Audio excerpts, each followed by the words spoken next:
오늘도 수요 성서 연구에 함께 하신 모든 분들 주의로 환영합니다. 이 시간 함께 찬양하며 주님 말씀 앞으로 나아가도록 하겠습니다.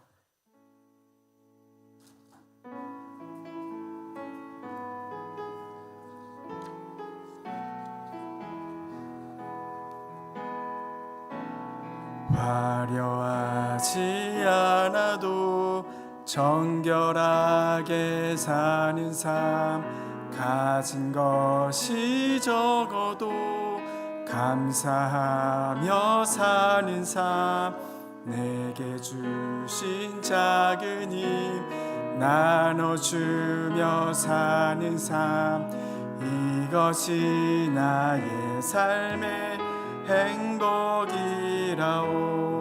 눈물 날 일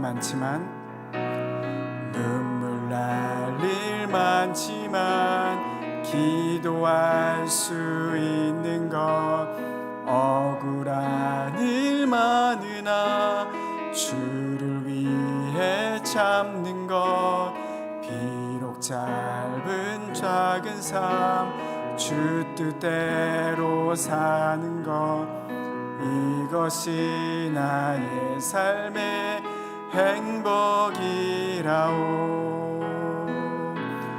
이것이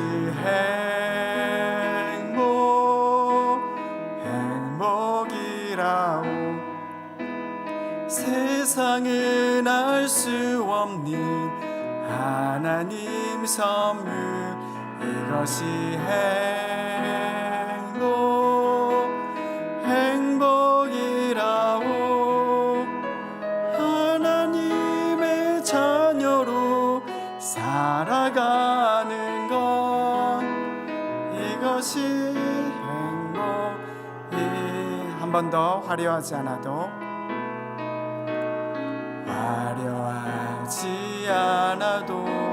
정결하게 사는 삶, 가진 것이 적어도 감사하며 사는 삶, 내게 주신 작은 힘 나눠주며 사는 삶, 이것이 나의 삶의 행복이라오. 눈물 날 일 많지만 기도할 수 있는 것, 억울한 일 많으나 주를 위해 참는 것, 비록 짧은 작은 삶 주 뜻대로 사는 것, 이것이 나의 삶의 행복이라오. 아멘. 이것이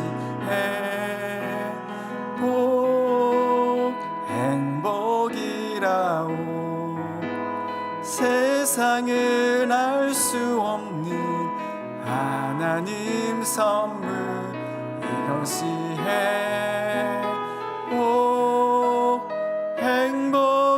행복이라오. 하나님의 자녀로 살아가는 것, 이것이 행복이라오. 이것이 행복이라오. 세상은 알 수 없는 하나님 선물, 이것이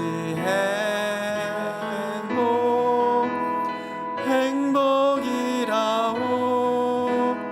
하나님의 자녀로 살아가는 것, 이것이 행복이라오.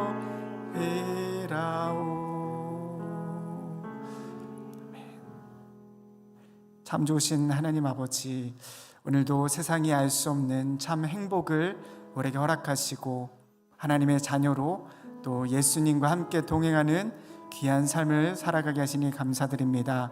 오늘도 주님 주신 참된 생명과 또 소망과 또 평안과 행복으로 오늘 하루를 살아갈 우리의 삶의 곳곳에 예수 그리스도라는 이 세상의 가장 귀한 선물, 참된 행복을 증거하고 나누는 우리의 삶이 되길 간절히 소망합니다.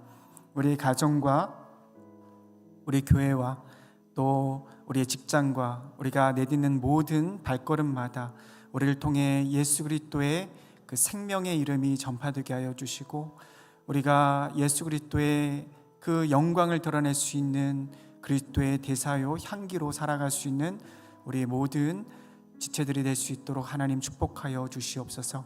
그래서 우리를 통하여서 마른 땅에서 샘물이 솟아나고 또 죽어간 곳에서 새 생명의 꽃이 피우는 그런 복된 우리의 삶이 될 수 있도록 우리를 귀하게 사용하여 주시옵소서. 하나님께서 사랑하시는 우리 샬롯 제일장로교회, 하나님 행복한 사람들, 예수 그리스도를 소유한 우리들이 행복한 축제를 앞두고 있습니다. 샬롯을 축복하며 함께 전도 집회를 준비하며 나아가는 모든 발걸음 가운데 하나님 축복하여 주시고, 이 시간을 통하여서 이 땅에 많은 우리 소망을 잃고 또 삶의 목적을 잃어버리고 방황하는 그런 샬롯의 한인들에게 예수 그리스도의 복음을 증거하고 그들에게 새로운 생명을 전할 수 있는 복된 복음의 통로가 되는 귀한 시간 될 수 있도록 하나님 기름 부어 주시고 성령께서 함께하여 주시옵소서.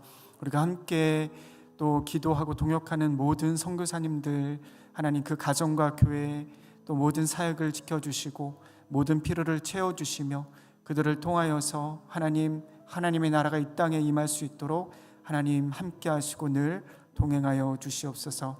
오늘 말씀 가운데 성령께서 우리 마음 가운데 자정하셔서 우리의 길을 열어주시고 우리의 마음을 열어주시고, 이제 하나님 어떠한 분이시며 또한 우리를 위해서 가장 귀하신, 우리를 사랑하시고 또 우리에게 은혜를 베푸시길 원하시는 그 하나님의 그 사랑의 섬세한 손길을 경험하는 복된 이 말씀의 시간 될 수 있도록 인도하여 주옵소서. 오늘 모든 시종을 주님께 의탁드리며 살아계신 예수 그리스도의 이름으로 기도하옵나이다. 아멘. 함께 나누실 하나님의 말씀, 마태복음 5장 4절까지 말씀입니다. 마태복음 5장 4절까지 오늘은 팔복 두 번째 시간으로 4절 한 목소리로 함께 읽도록 하겠습니다. 시작. 애통하는 자는 복이 있나니 그들이 위로를 받을 것이며. 한 번 더 읽겠습니다. 애통하는 자는 복이 있나니 그들이 위로를 받을 것이며. 아멘. 마태복음 5장부터 7장까지 예수님께서 산상수훈에서 제자들에게 천국이 어떤 곳인가, 하나님의 나라가 어떤 곳인가에 대해서, 그리고 천국 백성으로 우리가 어떤 삶을 살아가야 하는가에 대해서 말씀해 주고 계십니다. 그러면서 우리 예수님께서 8가지 복을 우리에게 말씀해 주시는데, 지난 시간에는 심령이 가난한 자는 복이 있나니 천국이 그들의 것이다 라는 말씀으로 우리 함께 나눴고요. 오늘은 두 번째로 애통하는 자는 복이 있나니 그들이 위로를 받을 것이며 라는 주제로 함께 주님의 말씀을 나누고자 합니다. 여러분 최근에 울어보신 적 있으신가요? 만약에 울어보셨다면 언제 울어보셨나요? 기쁜 일이 있을 때도 우리가 눈물을 흘릴 때가 있고, 또 감격스러운 일이 있을 때 또 눈물을 짓기도 하지만, 때로는 우리가 소중한 것을 잃어버렸을 때, 그리고 너무나 억울하고 원통한 일을 당했을 때, 혹은 우리가 실패하고 또 절망 가운데 빠져 있을 때, 혹은 영육간에 너무나 아픔이 있을 때 우리는 눈물을 짓습니다. 우리는 이 땅에 살아가면서 이처럼 많은 일들을 경험하면서 울고 또 통곡하고 눈물을 짓습니다. 사람들은 대개 이러한 고통 그리고 슬픔의 눈물을 피하고자 합니다. 그리고 가능하면 웃는 일이 많았으면 하고요. 그리고 웃는 그런 모습으로 살아가려고 노력을 하죠. 어떤 사람은 그래서 행복을 찾아 헤맬 때에 때로는 많은 돈을 가지면, 혹은 많은 내가 이루고자 하는 것들을 성취하면, 내가 얻고자 하는 것들을 많이 얻으면 내가 행복하고 그리고 눈물이 없는 그런 웃음 가운데 그렇게 살아갈 수 있다라고 생각을 하죠. 그리고 웃을 때에 복이 들어오고 그리고 진정한 행복의 삶을 살아갈 수 있다라고 생각을 합니다. 맞습니다. 그런데 오늘 예수님께서는 행복 그리고 복에 대해서 말씀하시면서 우리에게 지난 시간에도 참 힘든 말씀을 하셨죠. 가난이라는 우리가 가장 싫어하는 단어를 사용하시면서 천국의 복음을 알려주셨는데, 오늘 또한 애통이라는 단어를 통해서 천국의 백성들이 이 애통할 때 복이 있다라고 그렇게 말씀하고 계시는 것을 보게 됩니다. 우리가 알고 있는 통상적인 복의 개념과는 너무나 다른 말씀인 것이죠. 하나님께서는 왜 또 오늘도 왜 애통이라는 단어를 굳이 사용하면서 그 사람이 복이 있다라고 말씀하시는 것일까요? 오늘 말씀을 통해서 애통이라는 것, 예수님께서 말씀하신 그 애통의 의미가 무엇인지, 그리고 더 나아가 왜 애통하는 자가 복이 있는지, 그리고 우리가 어떤 애통의 모습으로 살아가야 하는지에 대해서 간단하게 나눠보고자 합니다. 애통은요, 그냥 단순히 내가 감정적으로, 그리고 내가 어떤 슬픈 일을 당해서 그렇게 우는 것을 의미하는 것은 아닙니다. 오늘 나오는 이 애통이라는 단어를 보면요, 펜타오라고 해서 그 뜻을 보면 가슴 깊은 통곡, 마음을 찢는 아픔이라는 뜻을 가지고 있습니다. 그러니까 예수님께서 말씀하신 애통은 세상이 이야기하는 그런 애통을 훨씬 뛰어넘는 그런 큰 슬픔과 아픔이라고 할 수가 있습니다. 사실 우리가 경험하는 많은 아픔들이 있습니다. 우리가 지금 몇 년 동안 겪고 있는, 우리가 직접적으로 겪고 있지는 않지만 전쟁이 계속해서 일어나고 있죠. 그래서 많은 사람들이 또 죽음을 당하고, 그리고 무고한 시민들과 어린이들이 그 끔찍한 죽음을 당하고, 또한 사랑하는 가족과 생이별을 하는 그런 안타까운 일들, 혹은 지진과 같은 자연재해로 인해서 사랑하는 사람을 잃게 되는 그런 모습들을 보게 됩니다.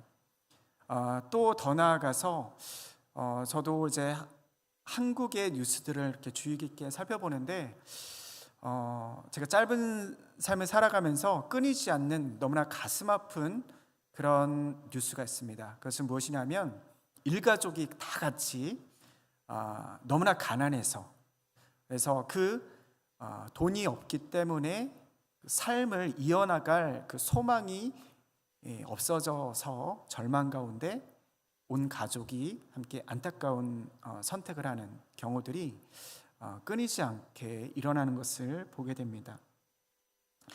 이런 것들 얼마나 우리의 마음을 아프게 하고 또 우리를 눈물 짓게 하는지 모르겠습니다. 그러나 궁극적으로 사실 오늘 펜타오라는 그 의미의 애통은 거기에서 좀 더 깊은 의미를 가지고 있습니다. 그것은 무엇이냐면, 사실 이 헬라어 원어는요, 순환을 받다, 그리고 고난을 당하다라는 의미를 또한 내포하고 있습니다.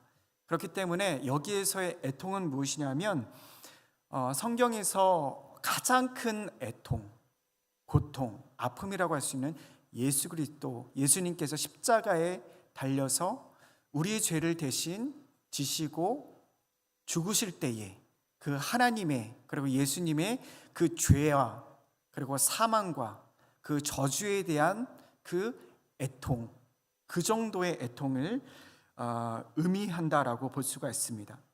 그러니까 궁극적으로 이 애통이라는 것은 영원한 죽음, 영원한 형벌에 처해질 수밖에 없는 우리 자신의 실존의 그 모습들, 전적인 타락과 부패한 상태에 우리의 그 죄에 허물된 모습을 우리가 직시하고 목격하면서 하나님 앞에서 우리의 초라한 모습을 발견하게 되는 것이죠. 그러면서 죄의 결과는 결국 사망이라고 말씀하셨는데, 내가 예수 그리스도를 믿는 그 믿음이 없기 때문에 우리가 정말 하나님 앞에서 행하는 그 애통, 그리고 예수님을 비록 믿고 또 교회를 이루며 살아가지만 하나님의 뜻과는 전혀 다른 자아가 꿈틀대는 그런 삶을 살았을 때에 그런 나의 연약한 모습을 바라보면서 우리가 애통하는 그 모습의 애통을 펜타오의 그 단어로 표현했다라고 할 수가 있는 것입니다. 그래서 궁극적으로 하나님과 우리 사이의 그 창세전부터 하나님께서 예비하신 그 친밀한 관계, 그 관계의 깨어짐에 대한 애통, 그리고 그러한 실존의 우리의 모습에 대한 그 처지에 대한 처절한 그 눈물을 상징한다라고 하는 것입니다. 그렇기 때문에 우리가 첫 번째로 나눌 것은 하나님께서 우리에게 말씀하시고 원하시는 애통이라는 것은요, 자기 죄에 대한 애통이라고 할 수가 있습니다. 요한계시록 1장 7절 말씀을 보시면요, 이렇게 말씀하고 있습니다. 볼지어다 내가 구름을 타고 오시리라. 각인의 눈이 그를 보겠고 그를 찌른 자들도 볼 터이요 땅에 있는 모든 족속이 그를 인하여 애곡하리니 그러하리라. 예수 그리스도께서 이제 승천하셔서 다시 재림하는 그때를 이야기하고 있는 것이죠. 마태복음 24장에서도 이렇게 말씀합니다. 그때 인자의 징조가 하늘에서 보이겠고 그때 땅의 모든 족속들이 통곡하며 그들이 인자가 구름을 타고 능력과 큰 영광으로 오는 것을 보리라. 여기 있는 많은 사람들이 애곡하고 통곡하는 것을 보게 됩니다. 왜 그렇습니까? 예수님께서 처음 오셨을 때는 우리를 구원하실 구세주, 구원자로 오셨지만 다시 재림하시는 그 주님은 심판의 주님으로 오시기 때문입니다. 그때가 되면은 예수님을 믿지 않는 자, 그리고 믿는 자들이 이렇게 완전히 양과 염소처럼 나뉘어져서 알곡과 쭉정이처럼 나뉘어져서 천국과 지옥으로 분리되고, 그리고 그때 많은 사람들이 통곡하고 애곡하는 일들이 일어나게 됩니다. 왜냐하면 그들이 예수 그리스도를 믿지 않았던 그들의 행위대로 심판을 받는 그런 끔찍한 날이 다가오기 때문입니다. 그리고 성경 요한계시록 계속해서 20장 말씀을 보시면요, 그들은 둘째 사망, 곧 본물에 던져질 것이다라고 말씀합니다. 그러니까 우리가 육신의 죽음도 슬픈 일이지만 그 육신의 죽음이 끝이 아니에요. 둘째 사망이 있다라고 분명하게 말씀하고 있습니다. 그러니까 우리가 이 땅을 살아가면서 이 복음을 접하고 하나님의 말씀을 통해서 우리의 실존의 모습을 발견했을 때 우리는 통곡할 수밖에 없는 우리의 삶이 되는 것이죠. 그래서 애통하는 자는 복이 있는 것입니다. 우리가 잘 아는 참회록이라는 그 명작을 남긴 어거스틴은 그의 젊은 시절에는 하나님 없는 방탕한 삶을 살았지만 그의 후에는 예수 그리스도를 위해 헌신된, 그리고 교회를 위해서 하나님의 말씀을 온전히 세우는 그런 사명을 감당하는 귀한 교부라고 할 수가 있습니다. 그런데 이 어거스틴이 참회록을 통하여서 그가 큰 영감을 받은 한 인물이 있는데 그는 바로 다윗입니다. 다윗은 하나님의 마음에 합한 자였고 또한 하나님을 경외하고 날마다 하나님을 찬양하고 예배하는 자였지만 그 역시 왕이 됐을 때 하나님을 떠나 하나님을 저버리고 또 하나님의 말씀을 완전히 불순종하는 불신앙의 모습을 보여줌으로써 그가 많은 죄를 짓는 것을 우리가 잘 알고 있습니다. 시편 51편과 더불어 시편 32편을 이 어거스틴은 가장 좋아한다라고 고백하고 있는데, 어쩌면 다윗의 생애에서 가장 지워버리고 싶은 그런 추악하고 낯뜨거운 그런 인생, 그런 삶의 그 조각, 그것을 그는 다시금 그것을 하나님 앞에 나아가는 그런 귀한 통로로 사용했다라는 것을 보게 되는 것이죠. 그래서 시편 51편 말씀에 이렇게 말씀합니다. 하나님께서 구하시는 제사는 상하고 통회하는 심령이라. 하나님이여 상하고 통회하는 심령을 멸시치 아니하시리이다. 34편 18절 말씀 이렇게 말씀하십니다. 여호와는 마음이 상한 자에게 가까이 하시고 충심으로 통회하는 자를 구원하시는도다. 우리가 우리의 죄를 발견하고 애통하고 큰 아픔 가운데 있는 것이 복이 될 수 있는 것은 무엇이냐면 그러한 우리의 마음을 하나님께서 기뻐하시기 때문입니다. 그런 자에게 하나님께서 가까이 다가가시고 그리고 그를 구원하신다라고 약속하셨기 때문인 것이죠. 그렇기 때문에 그가 하나님 앞에 진심으로 자신의 죄를 회개하고 그리고 돌이켰을 때 그는 죄 용서함에 그 기쁨과 감사함을 노래하고 있습니다. 그것이 우리가 잘 아는 시편인 것이죠. 이것을 통해서 그는 하나님 앞에 더 가까이 나아갈 수 있게 되었습니다. 그래서 우리는 날마다 애통하는 심령으로 하나님 앞에 나아가야 하는 것이죠. 우리가 신약에서도 하나님 앞에 애통하는 마음으로 나아갔던 한 인물이 있죠. 바로 사도 바울이라고 할 수가 있습니다. 그는 하나님 없는 삶을 살았을 뿐만 아니라 하나님을 믿는 자들을 핍박하고 또 더 나아가서 예수님께서 왜 나를 핍박하느냐, 예수 그리스도를 핍박했던 그런 삶을 살았던 하나님 없었던 자, 그리고 하나님 없이도 너무나 잘 살던 자였습니다. 그런데 그가 예수 그리스도를 다메섹 도상에서 만나고 그가 신약 성경 그가 지었던 그 13편의 그런 서신서를 보면요, 그가 얼마나 하나님 앞에 죄인된 삶을 살았는지, 그리고 하나님 앞에서 얼마나 나의 삶이 무의미한 것인지, 그래서 그는 자신의 삶을 자신이 이룩해 놓은 모든 것을 배설물이라고 그렇게 표현하면서 오직 예수 그리스도만 내가 자랑할 바 된다라고 고백하고 있는 것이죠. 그러면서도 그는 로마서 말씀을 보시면 자신을 죄인 중에 괴수라고 그렇게 이야기하면서 내가 원하는 바 선은 행하지 아니하고 도리어 원치 않은 악을 행하는 나의 연약한 모습을 바라보면서 통곡하고 또 하나님 앞에 가슴 아픈 그 마음으로 가슴을 찢으며 나아가는 모습을 보게 되는 것입니다. 그런데 하나님께서 그러한 모습을 기뻐 받으시는 것을 우리가 기억해야 하는 것이죠. 사실 세상에는 기쁜 일이나 웃을 수 있는 일보다 슬픈 일 그리고 눈물 짓는 일이 사실 훨씬 많습니다. 우리가 인생을 살아가는데 그것이 팩트입니다. 그런 상황 속에서 우리가 애통의 눈물을 하나님 앞에 흘릴 때에 하나님은 그것을 통해서 우리에게 복이 되신다라고 분명하게 말씀해 주고 계시는 것입니다.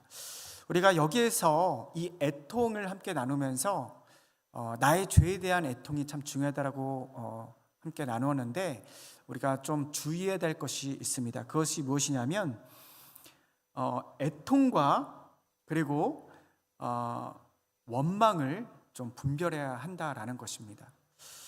존 오트버그라는 분이 이러한 좀 인사이트를 또 글을 내셨는데 관계훈련이라는 책에서 복이 되는 애통과 저주가 되는 애통의 차이점이 있다라고 이야기하고 있습니다.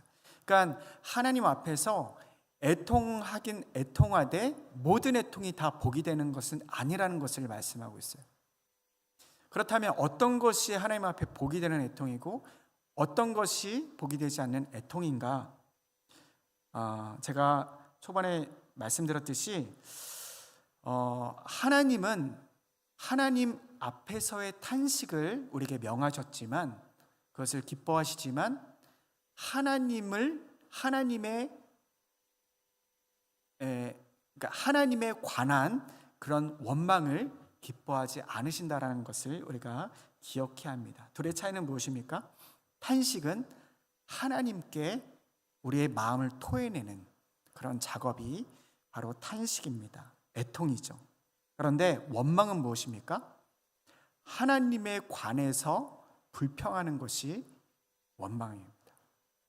그러니까 우리가 애통을 막 하는데 우리가 상한 심령으로 하나님 앞에 나아가서 우리의 모습을 하나님께 토로하는 것이 아니라 하나님 앞에 나아가서 하나님 앞에서 원망하고 또 불평하는 그런 모습을 보일 때에 하나님은 그것을 기뻐하지 않으신다는 것입니다. 또 한 가지 중요한 차이점은 무엇이냐면 하나님 앞에서의 애통은 하나님의 면전 앞에서 하는 것입니다. 그런데 하나님에 관한 그 원망은 하나님의 등 뒤에서 한다라는 사실인 것이죠. 성경을 보면 많은 사람들이 슬픔과 탄식 가운데 한나처럼 하나님 앞에 나와 간절히 기도하고 그렇게 하나님 앞에 잘못된 애통을 하는 사람, 그들의 애통은 복이 아니라 저주와 심판으로 돌아오는 것을 우리가 기억해야 하는 것입니다. 그래서 이 원망으로 인한 애통은요, 하나님과의 관계를 오히려 깨트립니다.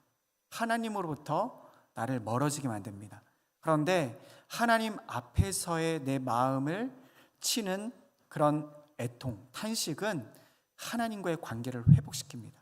하나님께 더 가까이 나아가는 그런 복이 주어진다라는 것을 우리가 기억해야 하는 것입니다.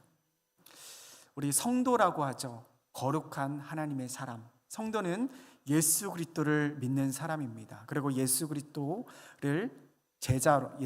제자로 그분의 길을 따르는 사람입니다. 그런 사람은 어떤 사람입니까? 하나님을 보고 또 나 자신을 바라보면서 하나님 앞에 비추어진 나의 모습을 날마다 발견하고 자각하며 애통하는 사람입니다. 하나님 앞에서 내가 얼마나 무지한 사람이고 또 너무나 무능력한 사람인지, 그리고 내가 얼마나 영적으로 가난한 사람인지를 발견하고 그리고 그 하나님께만 소망이 있음을 우리가 고백하며 나아가는 사람, 그 사람이 참된 애통에 복된 사람임을 우리가 기억해야 하는 것이죠. 두 번째로 하나님께서 기뻐하시는 애통의 모습은 바로 타인의 죄에 대한 애통을 갖고 나아가는 것입니다. 첫 번째로 자신의 죄에 대한 애통을 하나님께서 기뻐하신다라고 한다면 하나님께서는 더 나아가서, 사실 이 두 번째가 더 중요한 것이죠. 타인의 죄에 대한 애통으로까지 나아가야 합니다. 사실 예수님께서 이 땅에 오셔서 공생의 사역을 시작하실 때에 하나님께서 그 주신 사명을 가지신 그 예수님께서 이러한 애통을 우리에게 직접 보여주셨습니다. 예수님은 눈물의 주님이셨습니다. 어디서나 어딜 가든 사람들을 불쌍히 여겨주시고 또 그들에게 은혜 베푸시길 원하시고 그들의 처지를 아시고 이해하시고 또 함께 눈물을 흘리시며 그들의 상황을 공감하시는 분이 우리 주님이셨습니다. 그래서 예수님께서 우시는 장면이 성경에 몇 차례 나오거든요. 우리가 잘 알듯이 요한복음 11장 말씀에 예수님이 사랑하시는 그 사람이었던 그 친구 나사로가 죽게 되었을 때 예수님은 나사로의 죽음의 그 소식을 듣고 눈물을 흘리셨다라고 말씀하셨습니다. 그리고 겟세마네 동산에서 기도하실 때에 심히 고민하며 죽게 되었다. 정말 하나님께서 그 부으시는 자신이 전 세계를 사람들을 대신하여 짊어지게 될 그 고통의 무게 앞에, 그러나 세상에 많은 사람들을 구원하기 위한 그 하나님의 뜻을 바라보시면서 나아갔지만 예수님 또한 심히 고민하며 죽게 되었다라고 고백하게 되면서 주님 앞에 슬픔 가운데 애통 가운데 나아가셨습니다. 그리고 또 십자가에 달리셔서 마가복음 15장 말씀에 예수님께서 이렇게 고백하셨죠. 나의 하나님, 나의 하나님, 어찌하여 나를 버리셨나이까. 하나님의 그 버리심, 하나님과의 그 영원한 사귐 가운데 있었던 삼위일체 하나님께서 예수님과 하나님께서 단절되는 그 큰 고통을 당하시면서 우리의 죄를 대신하셔서 우리를 살리시기 위해서 그 고통을, 그 애통을 우리에게 보여주셨습니다. 그래서 그 예수님의 삶을 통해서 예수님은 우리에게 눈물의 그런 주님으로, 구원자로 우리에게 나타나셨습니다. 예루살렘의 멸망을 보면서도 우리 주님은 눈물을 흘리셨죠. 하나님의 사람들도 마찬가지였습니다. 하나님의 사람들, 하나님을 경외하고 또 하나님의 사랑을 입고 하나님의 사명을 가지고 살아가는 많은 하나님의 일꾼들, 사명자들 또한 애통의 사람들이었습니다. 예레미야 같은 눈물의 선지자들은 본인은 하나님 앞에 신실한 모습으로 섰지만 자신의 조국 유다 백성들을 향해서 날마다 눈물을 지으면서 하나님 앞에 나아갔던 바로 예레미야 선지자, 그리고 느헤미야도 마찬가지이죠. 예루살렘 성벽이 회파되었다라는 소식을 듣고 수일을 걸쳐 금식 기도하며 애통하며 눈물을 흘렸던 느헤미야를 통해서 하나님은 하나님의 나라의 회복을 이루어 주셨습니다. 그리고 호세아, 사도 바울 또한 로마서에 보면 자신이 이 하나님의 백성에 끊쳐지는 일이 있다 하더라도, 저주를 받는다 하더라도 나의 민족 이스라엘 사람들이 구원을 받기 원한다라고 그렇게 고백하고 있어요. 성경에 보면 하나님의 사람들은 모두가 한결같이 다른 이의 죄로 인한 그 짐을 짊어지고 애통했던 하나님의 사람들이었음을 우리가 기억할 수가 있습니다. 아브라함도 마찬가지였죠. 그렇기 때문에 주님께서는 애통하는 우리들에게도 그러한 삶을 원하시고 계십니다. 그리고 그런 사람에게 하나님의 복을 더하여 주시는 것이죠. 여러분, 그렇기 때문에 우리가 해야 할 것은 무엇이겠습니까? 이 땅에 일어나는 많은 그런 악한 일들, 그리고 안타까운 일들을 바라볼 때에 우리는 슬퍼하면서 함께 울고 함께 웃을 수 있어야 하는 것이죠. 그리고 심지어 우리가 볼 때 어떻게 그렇게 끔찍한 일을 저지를 수 있을까? 어떻게 저런 일들을 인간의 모습으로, 인간의 탈을 쓰고 저런 일들을 행할까라고 우리가 생각할 때가 있는데, 그럴 때라도 주님께서 우리에게 주신 마음은 그들을 향하여서도 안타까운 마음으로 기도할 것을 우리에게 요구하신다라는 사실입니다.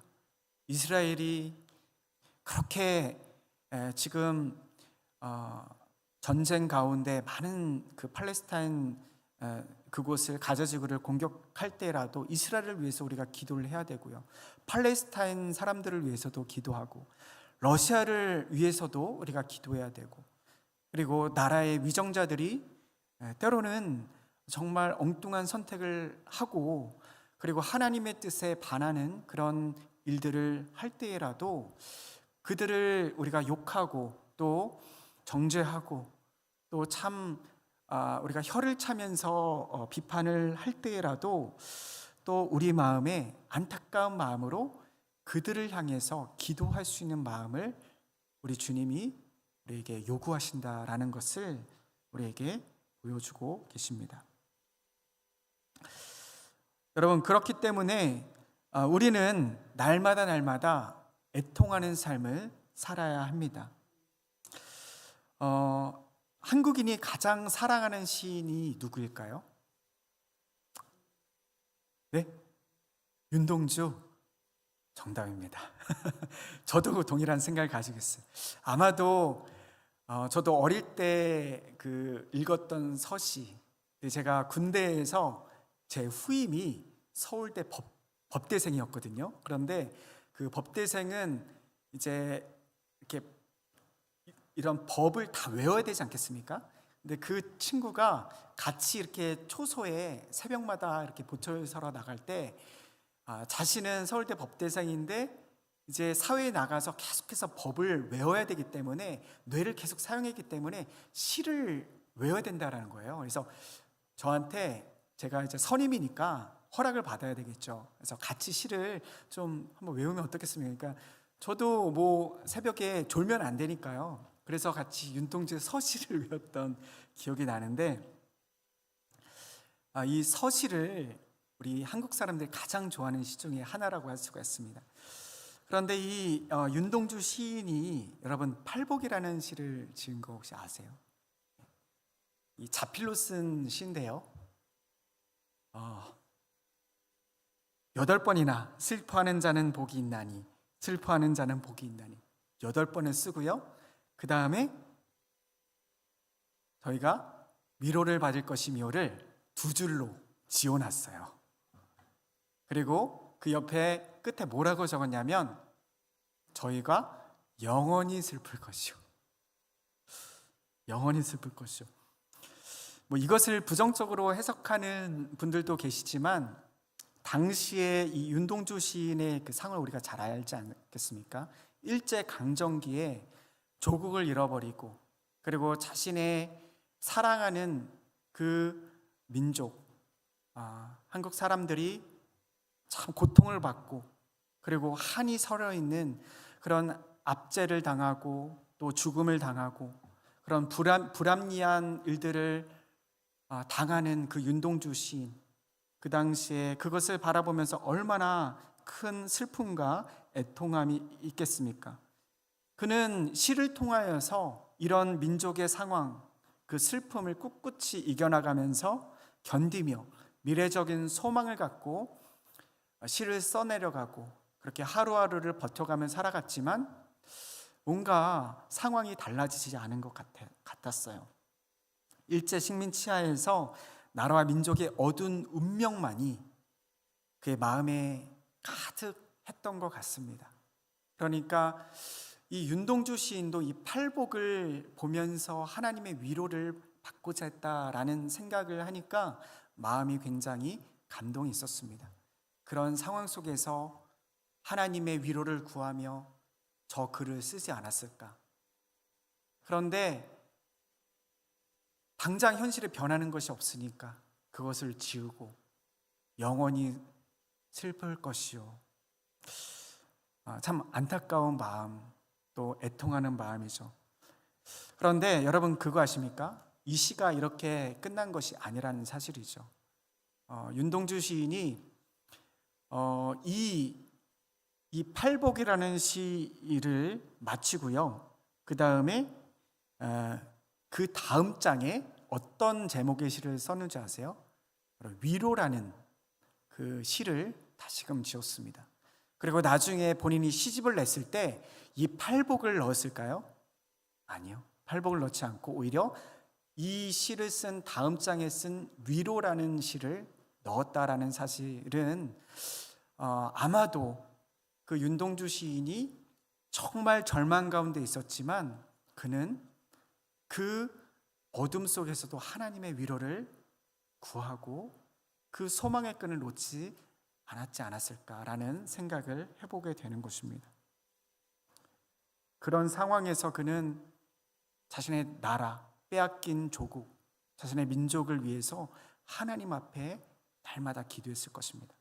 그리고 저 팔복을 써내려가면서 하나님의 위로가, 하나님의 그 천국이 우리 민족 가운데 임할 것을 기도했겠죠.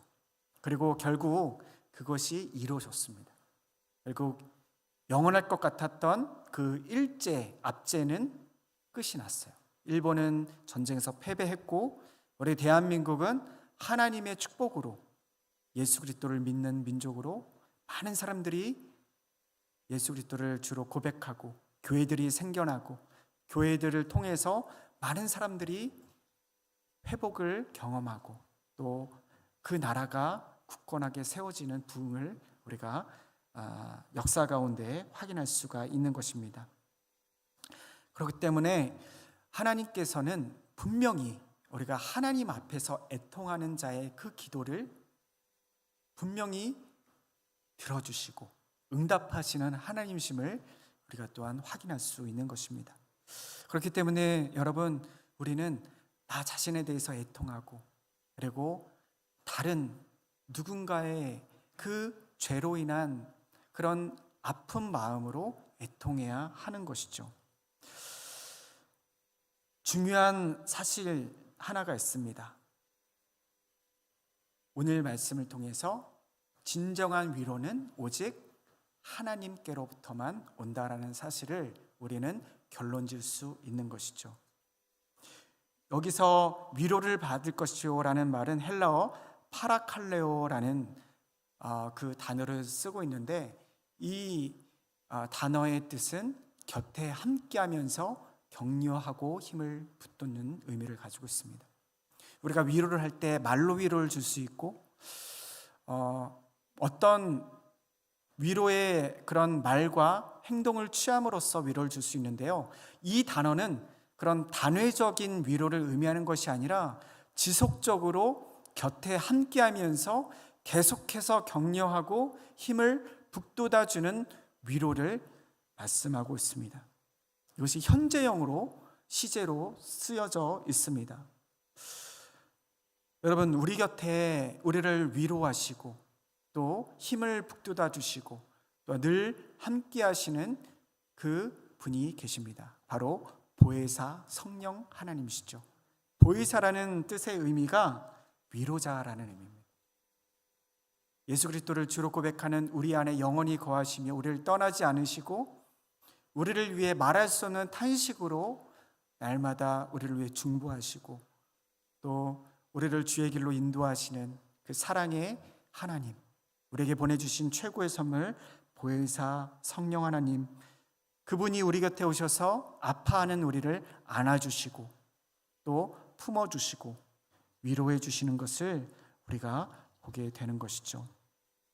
그렇습니다. 우리 주님은 우리의 애통을 단 하나라도 땅에 떨어뜨리지 않으시는 주님이십니다. 그래서 시편 56편 8편에서 시편 기자는 이렇게 고백하고 있습니다. 나의 유리함을 주께서 계수하셨으니 나의 눈물을 주의 병에 담으소서. 이것이 주의 책에 기록되지 아니하였나이까. 주님께서는 우리가 흘리는 그 눈물 한 방울도 땅에 떨어뜨리지 않고 주님의 병에 담으신다라고 성경은 말씀하고 있습니다. 그렇기 때문에 하나님은 어떤 하나님이십니까? 우리의 진정한 위로자가 되시고 우리의 슬픔을, 우리의 애통을 기쁨으로 바꾸실 수 있는 하나님이심을 우리가 볼 수 있는 것입니다. 그렇기 때문에 애통하는 자가 복이 있는 것이죠. 슬픔이 힘이 되고 애통이 소망이 되고 그리고 그 눈물이 위로와 천국의 소망으로 변하는 것을 우리가 경험하게 된다라는 것입니다. 그렇기 때문에 그 애통은 사실 우리에게 복의 통로예요. 그래서 유진 피터슨 목사님께서 쓰신 메시지 성경에는요, 오늘 마태복음 5장 4절 말씀을 이렇게 표현하면서 해석하였습니다. 함께 읽겠습니다. 시작. 가장 소중한 것을 잃었다고 느끼는 너희는 복이 있다. 그때야 너희는 가장 소중한 분의 품에 안길 수 있다.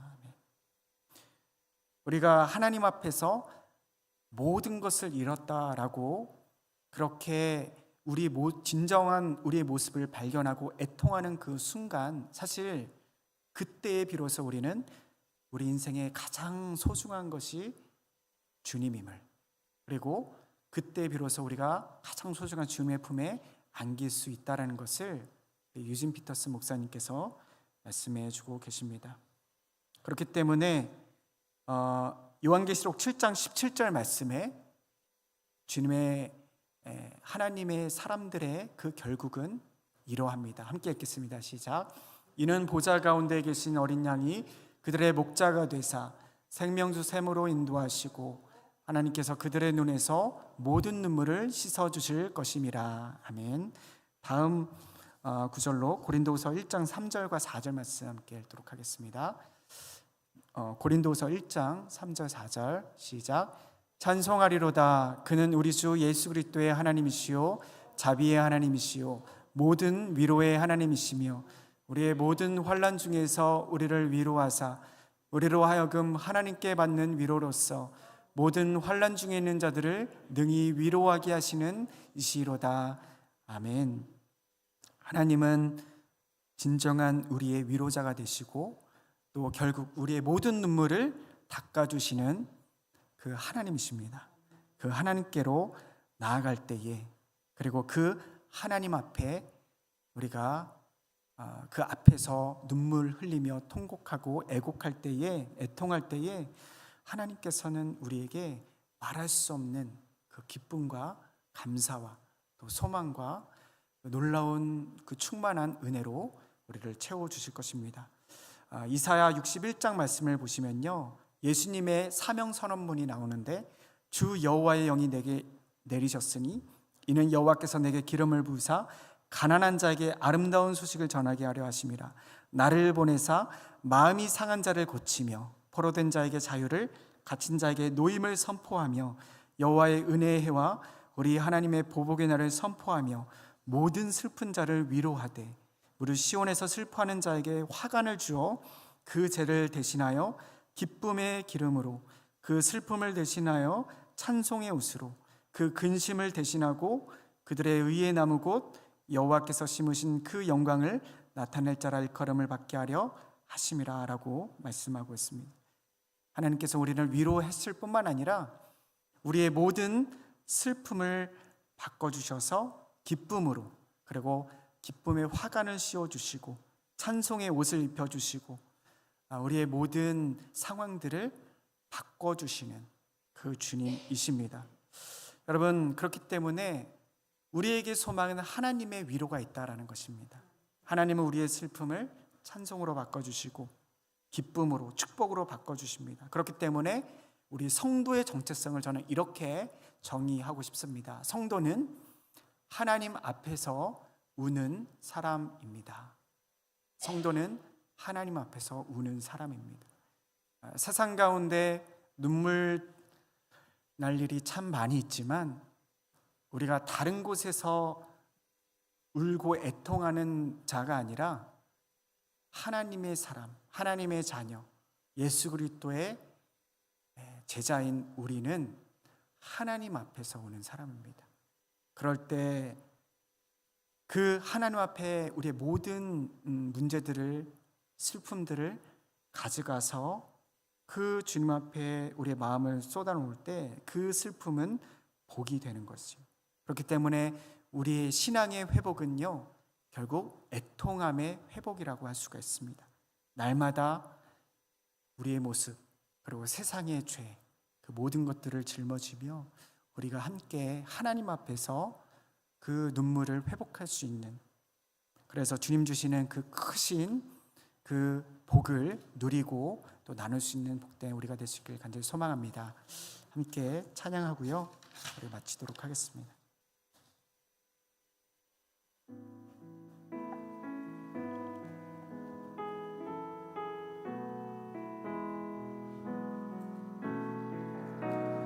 화려하지 않아도 정결하게 사는 삶, 가진 것이 적어도 감사하며 사는 삶, 내게 주신 작은 힘 나눠주며 사는 삶, 이것이 나의 삶의 행복이라오.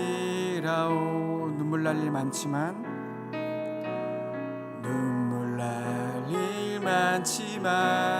기도할 수 있는 것, 억울한 일 많으나 주를 위해 참는 것, 비록 짧은 작은 삶 주 뜻대로 사는 것, 이것이 나의 삶의 행복이라오.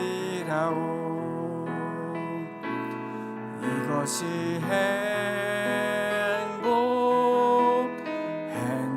행복이라오. 세상은 알 수 없는 하나님 선물, 이것이 행복이라오. 하나님의 자녀로 살아가는 것, 이것이 행복이라오. 이것이 행복이라오. 세상은 알 수 없는 하나님 선물, 이것이 행복이라오. 하나님의 자녀로 살아가는 것, 이것이 행복이라오. 아멘. 우리의 삶은 애통으로 가득한 삶입니다. 그런데 그 애통이 끝이 아니라 성경을 보니까 예수님께서 다시 심판주로 이 땅에 오실 때 이 땅에 애곡과 애통이 그치지 않을 것이다 라고 말씀하고 있습니다. 그것이 우리의 처해진 운명이라고 할 수가 있습니다. 죄로 인해, 하나님과의 관계의 단절로 인해서 우리에게 닥친 현실, 그것은 애통하고 눈물 짓는 우리의 삶일 뿐인 것이죠. 그런 상황 속에서 하나님께서 우리에게 말씀하십니다. 예수님께서 애통하는 자는 복이 있나니 그들이 위로를 받을 것이다 라고 말씀하고 있습니다. 애통 가득한 이 세상에서 하나님 앞에서 애통하는 것이 성도의 삶인 줄 믿습니다. 하나님 앞에서 우리의 죄를 하나님 앞에 다 고백하며 애통하고, 그리고 이 땅 가운데 있는 사랑하는 나의 가족들, 친구들, 우리 교회, 또 우리 직장, 우리 나라 민족을 위해서 애통하는 그 자에게 복이 있습니다. 그를 통하여서 하나님께서는 놀라운 복을 내려주시고 그 모든 슬픔을 기쁨으로, 또 그의 모든 절망을 춤으로 바꾸시고 소망으로 바꾸시는, 축복으로 바꾸시는 그 하나님임을 우리가 다시 한번 경험할 수 있습니다. 제가 오늘 말씀을 준비하면서 내 인생에 얼마나 하나님 앞에서 애통할 때가 있었나 다시 돌아보는 시간이 되었습니다. 크게 5번 있었더라고요.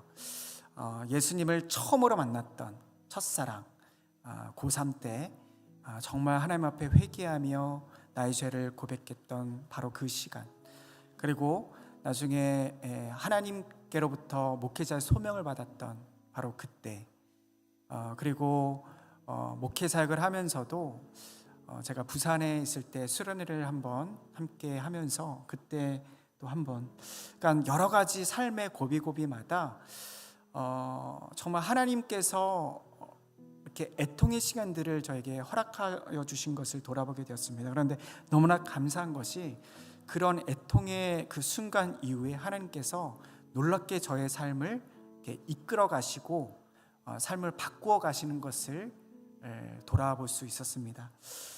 여러분, 그렇습니다. 우리가 하나님 앞에서 우리의 마음을 치며 하나님의 은혜를 구하고 하나님의 도우심을 구하며 나아갈 때 그 모든 상황 속에서 선을 이루시는 하나님의 축복이 있습니다. 그리고 하나님의 그 놀라우신 그 은혜의 인도하심이 있는 것이죠. 오늘 우리가 기도할 때 하나님, 우리 안에 하나님을 향한 애통, 그리고 세상을 향한 애통, 우리 자신을 향한 애통, 그런 애통하는 삶을 다시금 회복시켜 주시고 우리의 애통을 기쁨으로 바꾸시고 또 소망으로 바꾸시는 주님, 우리의 참된 위로자가 되시는 주님, 우리의 모든 눈물을 닦으시고 우리의 모든 눈물을 주님의 병에 담으시는 그 하나님을 우리가 바라보며 나아가는 시간 되게 하여 주시옵소서. 우리의 모든 슬픔을 주님께 올려드리는 믿음으로 나아가는 이 시간 되길 소망합니다. 기도하며 나가도록 하겠습니다. 하나님 아버지 감사합니다. 하나님, 애통하는 자는 복이 있나니 저희가 위로를 받을 것이며 하신 말씀을 하나님 나누게 하신 주님 감사드립니다. 아버지 하나님, 정말 하나님 이 땅에서 사람들이 행복을 원하고 또 웃는 일만 있기를 원하는 삶을 살아가지만 실상 우리의 삶은 눈물 짓고 슬퍼하고 애통하는 그런 일들이 훨씬 많은 삶을 살아가고 있습니다. 아버지, 우리가 정말 웃는 삶을 살기 위해서 그렇게 아둥바둥 살아가면서 또 하나님, 정말 하나님 없이 그렇게 다른 것을 의지하며 또 다른 것에 우리의 소망을 두며 그렇게 살아가는 하나님 나의 모습들, 이 시간 다시 한번 우리의 연약한 모습, 우리의 죄된 본성들 하나님 앞에 애통하는 심령으로 나아가오니 아버지 하나님, 이 시간 우리를 새롭게 하여 주시고 이 시간 하나님만이 우리의 유일한 소망이시오 우리의 유일한 복의 근원이심을 고백하며 하나님 앞에 더 가까이 나아가는 우리의 삶이 되게 하여 주시옵소서. 아버지 하나님, 우리의 모든 눈물을 닦아주시고 또 우리의 하나님 보혜사 성령 하나님, 우리와 늘 동행하시고 함께 하셔서 우리의 모든 아픔을 위로하시고 또 우리를 향해서 중보하시는 그 주님께 우리의 삶을 드리며 그 주님과 함께 믿음으로 믿음의 발걸음 걸어나갈 수 있는 우리가 되게 하여 주시옵소서. 그래서 오히려 슬픔이 힘이 되고 소망이 되고 위로가 되고 천국의 소망이 되어지는 그런 복을 누릴 수 있는 우리가 되게 하여 주옵소서. 감사합니다. 주님 가르쳐 주신 기도로 모든 시간 마치도록 하겠습니다. 하늘에 계신 우리 아버지여, 이름이 거룩히 여김을 받으시오며 나라의 마옵시며 뜻이 하늘에서 이루어진 것 같이 땅에서도 이루어지이다. 오늘날 우리에게 일용할 양식을 주옵시고 우리가 우리에게 죄진 자를 사하여 준 것 같이 우리 죄를 사하여 주옵시고 우리를 시험에 들게 하지 마옵시고 다만 악에서 구하옵소서. 대개 나라와 권세와 영광이 아버지께 영원히 있사옵나이다. 아멘.